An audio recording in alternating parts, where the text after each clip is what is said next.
Faites de l'Éternel vos délices et il vous donnera ce que votre cœur désire. Psaume chapitre 37, verset 4. Faites de l'Éternel vos délices et il vous donnera ce que votre cœur désire. Psaume chapitre 37, verset 4. Faites de l'Éternel vos délices et il vous donnera ce que votre cœur désire. Psaume chapitre 37, verset 4. Bonjour bien-aimés, c'est l'heure de la prière et de la repentance. Seigneur, en ce matin nouveau, nous venons te louer et te remettre cette journée avec foi et espérance. Père Céleste, merci pour le souffle de vie et pour cette journée qui commence sous ton regard bienveillant. Remplis nos cœurs de paix, éclaire nos pensées et guide nos pas. Aide-nous à accomplir nos tâches avec amour et diligence, à être une source de bénédiction pour notre entourage et à rester ferme dans la foi. Amen. Que tout ce que nous faisons aujourd'hui glorifie ton Saint-Nom. Comme il est écrit, faites de l'Éternel vos délices, et il vous donnera ce que votre cœur désire. Psaume 37, verset 4. Bien-aimés, c'est l'heure, comme je disais, de la repentance. Et je vais vous inviter pour tous ceux-là qui n'ont pas encore reçu le Seigneur Jésus-Christ dans leur vie comme leur sauveur personnel et leur Seigneur, de bien vouloir prendre la position qui honore notre Dieu et de répéter cette prière après moi. Tu vas dire: Seigneur Jésus-Christ, je reconnais que je suis un pécheur. Seigneur Jésus-Christ, je reconnais que je suis un pécheur. Seigneur Jésus-Christ, je reconnais que tu es le Fils unique de Dieu. Je reconnais que tu es le Fils unique de Dieu, né d'une vierge, et qui a vécu sur cette terre et qui a souffert pour nos péchés. Accepte-moi tel que je suis, Seigneur. Pardonne-moi. Prends le plein contrôle de ma vie. Prends le plein contrôle de mes actions. Je t'accepte dans ma vie comme mon sauveur personnel et mon Seigneur. Remplis-moi de ton Esprit Saint, Seigneur, car je veux te plaire. Je veux marcher selon ta voie et non la mienne. Je veux marcher selon tes principes et non les miennes. Seigneur, je sais que les plus robustes sur cette terre vivent autour de 80 ans, voire peut-être 100 ans. Mais Seigneur, je veux t'appartenir dès aujourd'hui. Surprends-moi par ta volonté, aide-moi à être un enfant utile dans ta maison, à être utile dans ta maison, dans ta famille, à être utile, un instrument de bonne odeur, un parfum de bonne odeur, un instrument que tu utilises efficacement, Seigneur. Oui, je t'en supplie, Seigneur Jésus, aide-moi à vraiment te servir comme cela se doit. Au nom de Jésus, j'ai ainsi prié. Amen. Bien-aimé, si tu as fait cette prière de tout ton cœur, sache que le Seigneur t'a écouté et qu'il est prêt à t'accompagner dans ta décision. Sans plus tarder, nous allons lire la parole de Dieu dans le livre de 2 Corinthiens chapitre 6. Nous qui travaillons avec Dieu, nous vous demandons, ne gaspillez pas les dons que vous avez reçus de lui. En effet, Dieu a dit: au bon moment, j'ai entendu ta prière. Quand le jour du salut est arrivé, je suis venu à ton secours. Eh bien, maintenant, c'est vraiment le bon moment. Maintenant, c'est le jour où Dieu nous sauve. Nous ne voulons pas que les gens critique notre travail. Oh, c'est pourquoi nous essayons de ne pas mettre d'obstacles sur leur chemin.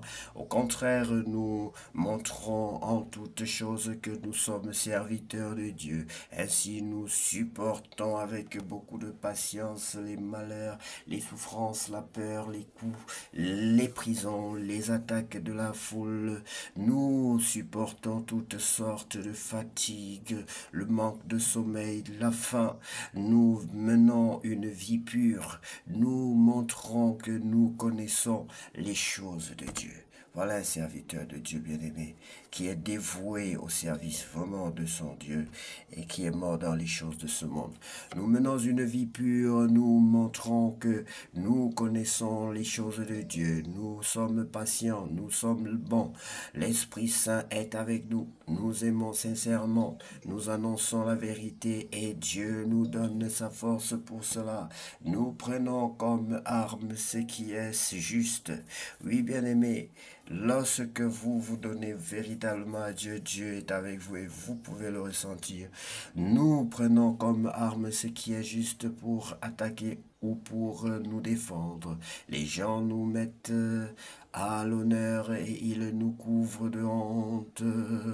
Ils disent du mal de nous et aussi du bien. Ils nous prennent pour les menteurs. Pourtant, nous disons la vérité. Ils nous traitent comme des inconnus et pourtant, on nous connaît bien. Ils nous considèrent comme des mourants et pourtant, nous sommes bien vivants. Ils nous punissent mais sans nous tuer. Ils nous rendent tristes et pourtant, nous sommes toujours joyeux. Ils croient que nous sommes pauvres, pourtant nous rendons les autres riches. Ils croient que nous n'avons rien, pourtant nous possédons tout.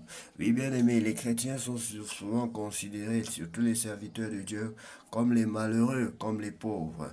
Et pourtant, bien aimés, on sait très bien que beaucoup qui ont réussi dans cette vie sont des enfants qui sont passés par des églises, qui ont reçu des conseils, qui ont suivi des conseils, qui ont reçu des enseignements et qui ont réussi. Mais c'est dommage que le retour, que comme on dit chez nous, le merci du chien, c'est la chicotte, c'est le bâton. Pour remercier les hommes de Dieu, on les humilie. Ils nous rendent tristes et pourtant nous sommes toujours joyeux. Ils croient que nous sommes pauvres, pourtant nous rendons les autres riches. Ils croient que nous n'avons rien, pourtant nous possédons tout. Oh, c'est un très bon passage, bien-aimé.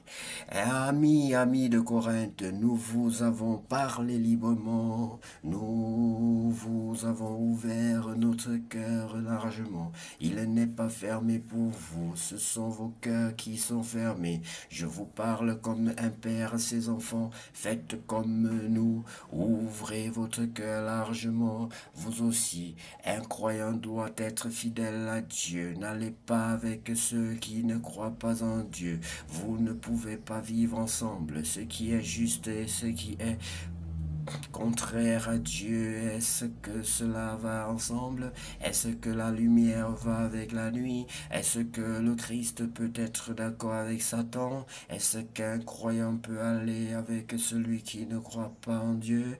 Qu'est-ce qu'il y a de commun entre la maison de Dieu et les faux dieux? Nous sommes la maison du Dieu vivant. Dieu l'a dit, je vais habiter et vivre au milieu d'eux. Je serai leur Dieu et ils seront mon peuple. C'est pourquoi le Seigneur Dieu dit, quittez ces gens-là et allez loin d'eux. Ne touchez pas à ce qui est impur, et moi je vous accueillerai. Le Seigneur Tout-Puissant dit encore, je serai pour vous un père et vous serez pour moi des fils et des filles. Des fils et des filles. Merci Seigneur, tu honores celui qui t'honore. Nous sommes heureux d'avoir partagé ce chapitre extraordinaire avec vous, bien-aimés. Nous prions que la lumière qu'il y a dans ce chapitre, que la gloire, la puissance que j'ai ressentie, que cette puissance-là vraiment nous transforme et nous aide, nous façonne, brise en nous tout ce qui ne glorifie pas Dieu et nous aide à être des enfants de Dieu selon son cœur. Au nom de Jésus-Christ, nous avons ainsi prié. Amen. Que Dieu vous bénisse, bien-aimés. Seigneur Jésus,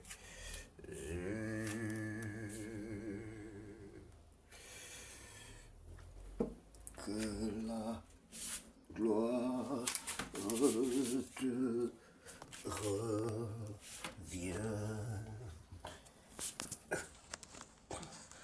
que la gloire te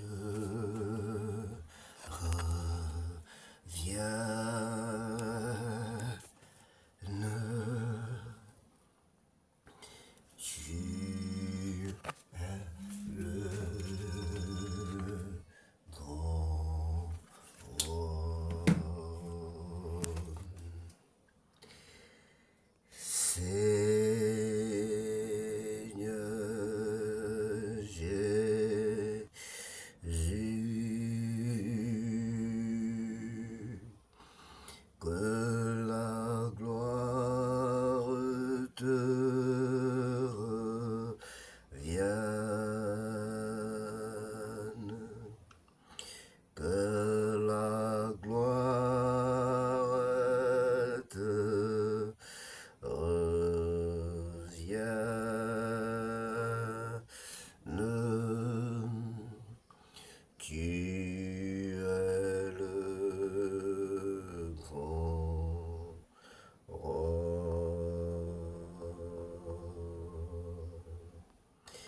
Seigneur.